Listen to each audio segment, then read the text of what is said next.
कोल्हापूर जिल्हा पोलीस कडून एक चांगली कामगिरी झालेली आहे.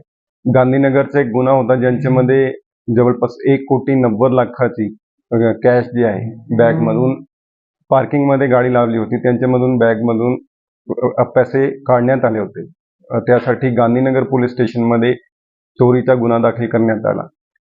LCB कोल्हापूरची टीम, लोकल पोलीसची टीम त्यांचा पूर्णपणे तपास करून पाठपुरावा करून एक चांगली रिकव्हरी आतापर्यंत 1,78,00,000ची कॅश रिकव्हर झालेली आहे. आणि त्यांच्यासोबत 5 आरोपी ज्यांच्यामध्ये एक मायनर आहे आणि 4 मेजर आहे, ते ताब्यामध्ये घेण्यात आलेले आहे.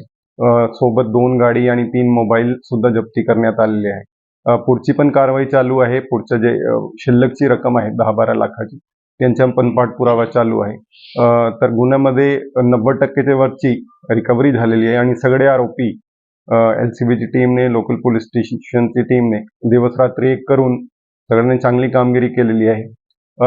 तर असा एक जनरल पब्लिकला पण आव्हान राहील की काही असेल, कोणाला काही रिपोर्ट करायचं तर नक्की आम्हाला संपर्क करा. आम्ही पुढची कारवाई करणार आहोत.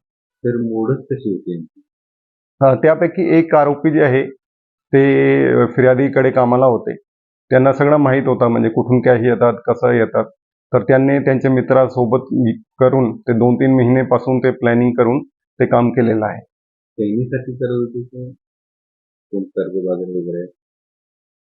नाही, ते पुढच्या तपासात लागेल की कॅश कुठून येत होतं, कॅशचा वापर काय होता. तर बाकी एजन्सीजला पण आम्ही संपर्क करणार आहे की ट्रेसिंग ऑफ कॅश आणि कॅशची युटिलायझेशन कशी होती, ते पुढची तपासाचा भाग आहे.